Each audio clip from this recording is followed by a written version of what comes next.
is that you forget the instruction. Now, that's a translation for that, but what it really means is you forget the object of meditation. Yeah? So, your Lama, and the reason it's said like forget the instructions is because your Lama will say to you, go meditate on anger, or go meditate on death. And then you're trying to bring up that thing they instructed you did. So that object of meditation, and you forget it. Yeah? So the second problem is that it slips away from you completely. It doesn't, yeah, you can't even bring it up. Sorry? No, it would just be so funny if the teacher said, what did I tell you to meditate on? And the antidote for that, which is the fifth of the 8 antidotes, say a drempa. And that means remembering.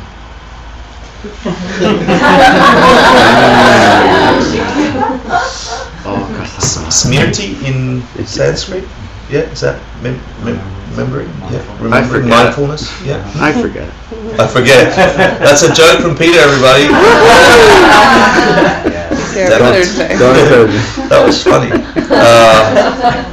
So it's funny, you know, like what it means is that you lose the object completely. So what does this mean practically? You're sitting there meditating on something. So let's say your Lama's image, the image of the person that invokes that thing in you, and you're thinking for breakfast. You're thinking of breakfast, yeah, and you're not even aware that you've slipped into that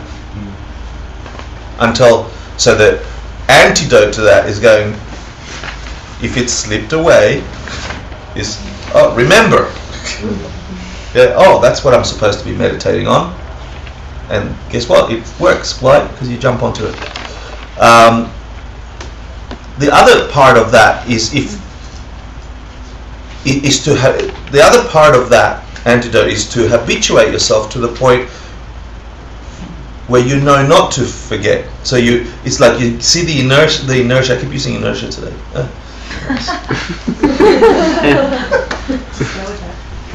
Just go with it. What's with today? Wow. Everyone's a comedian. That was funny.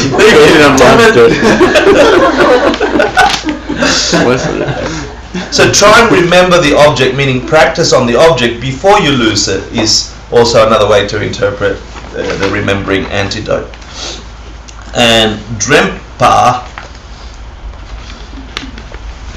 it's that function of the mind that keeps you from forgetting to getting used to. What is that there?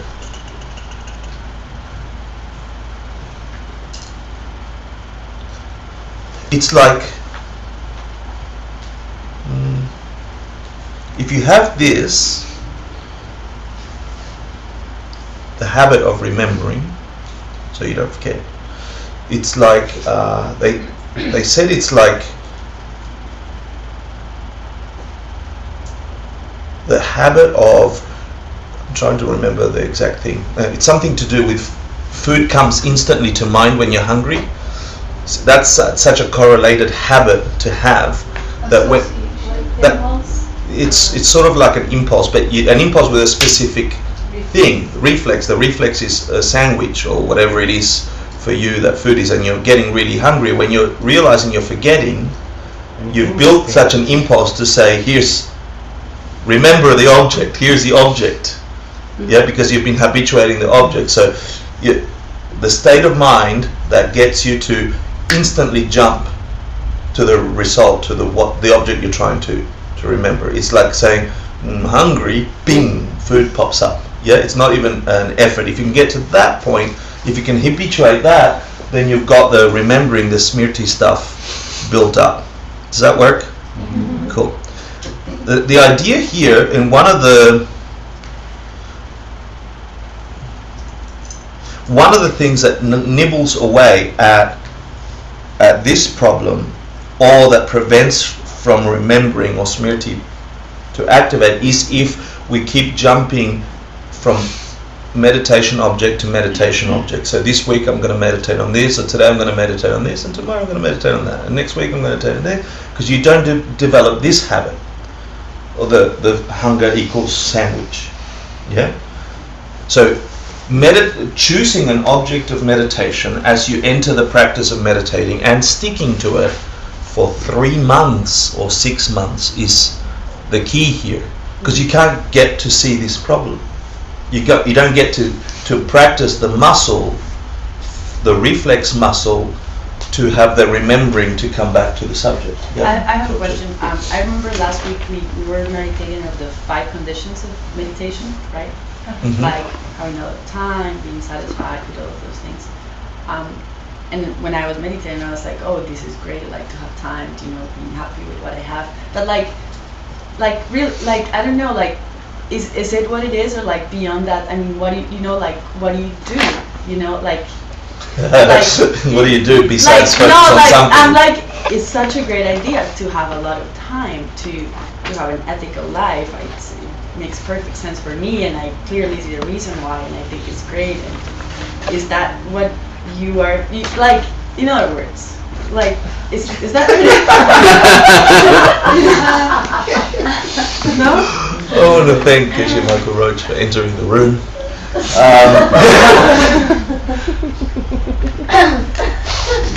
I was such a pain in the ass when I asked that question over and over and over. Like, just tell me what it is. What is it? You're telling me the 5 of this, the 6 of that, and what is it? I really get your question. I really get your question. That exercise was an exercise to practice concentration.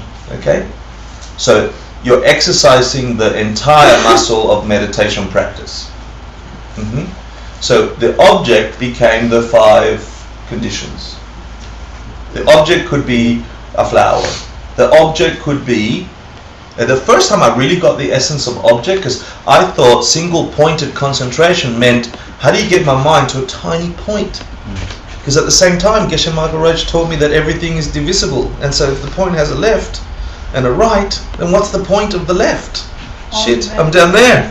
And then if I slice that in half, and my mind got really weirded out about having to be in some black space with a little dot. That's not single-pointed concentration, okay? So what you're exercising is the capacity for the mind to turn into that telescope or microscope that sees emptiness directly. This is the emptiness, the ultimate nature of things. So whether you practice the muscle on the 5 conditions, whether you exercise the muscle on something else, the image of your Lama, you're exercising a muscle. And we'll get to the next problem, maybe not today, and the antidote, which is probably the worst aggressor against trying to build the microscope, trying to bring the laser focus in your mind. So it doesn't matter that you went on that subject matter. The subject matter could be anything. Yeah. The first time I got that single-pointed concentration is when Geshe-la said, put me to meditate on anger. Because I couldn't focus on a specific thing for a short time. Anger was such a wide palette for me. I'm angry here, I'm jumping over here, remembering when I was angry, I was jumping over there at that last moment. It was such a wide palette that it removed the tension of having to be in a single point that my mind just wasn't capable of doing. Mm-hmm. And gradually, over time, you're like, what type of anger? About what specific kind of thing? And then gradually I narrowed the focus of the wide subject to a much more tighter subject, still on anger. You could do it on death as well. Yeah, all sorts of things. Until you get to a very specific point. If you like, I'm using this as a visual, but it's not really that, you see. All you are doing through all these practices is exercising a muscle. The muscle to concentrate and focus your mind. Why? Because you want to put it on the highest, most virtuous object that there is, which is the ultimate. What is that thing from which everything comes? Is there anything higher? If that, understanding that can solve every problem on the planet, everything I've ever experienced as a suffering, and that of every living being, there's not, with that wish, and you're exercising it on that, then once you get the microscope or the telescope or the laser, whatever you want to, once you get the habit to focus it, then you start searching. You can exercise it on a rat, which won't help you very much, or on the most ultimate thing you can imagine.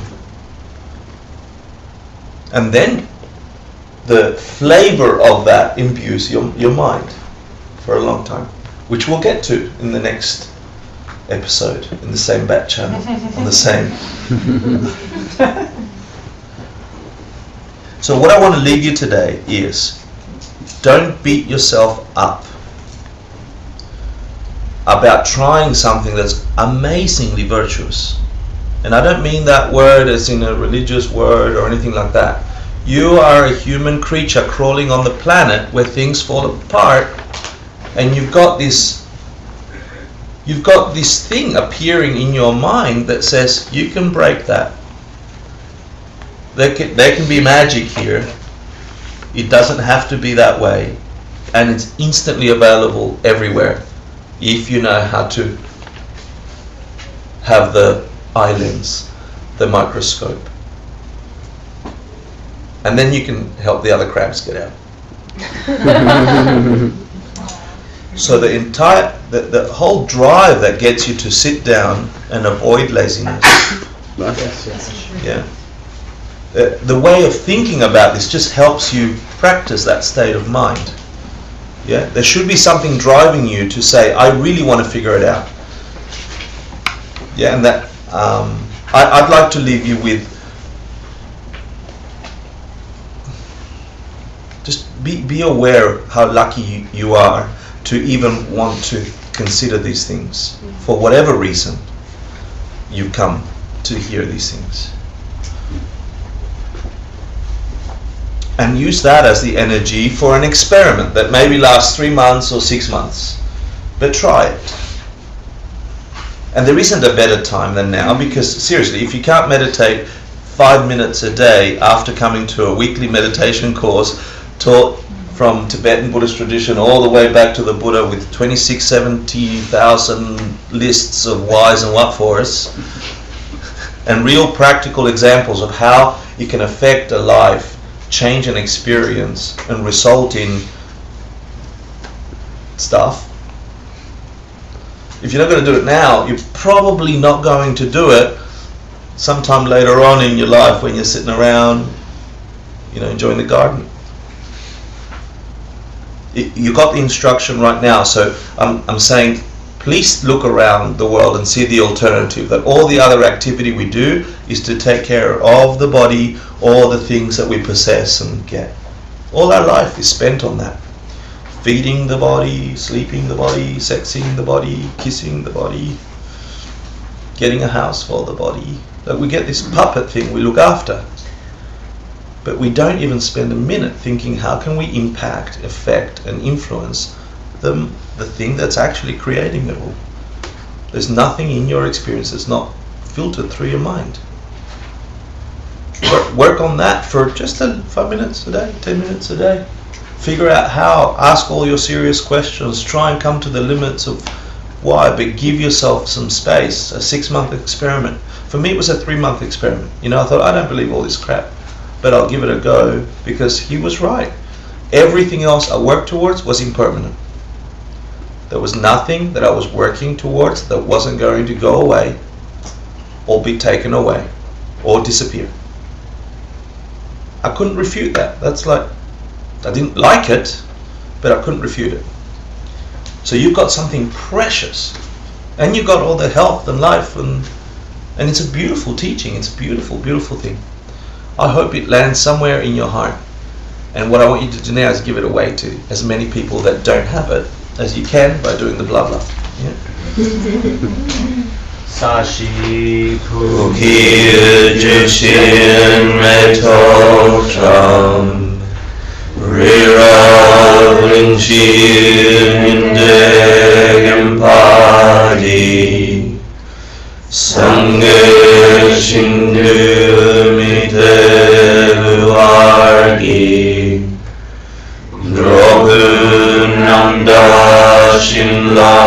Pachuparsho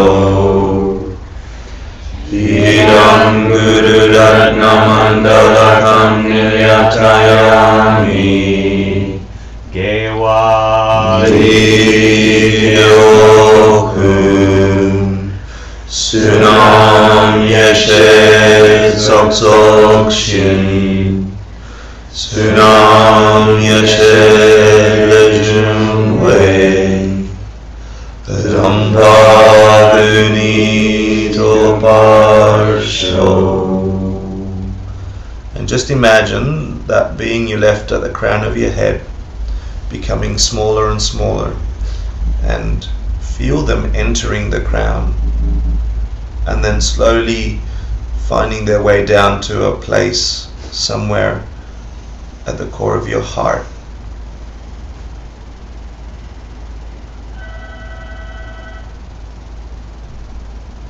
And really, if you haven't imagined it already, whatever goodness or hope or beautiful moment you had today stepping into that place of yours, wish it instantly lands on as many people as you can imagine.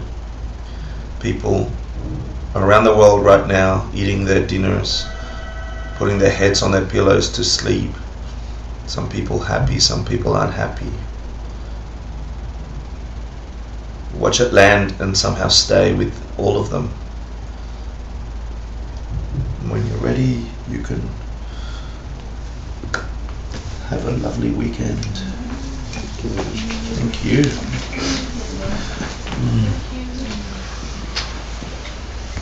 Thank you. My pleasure. So we are so far behind.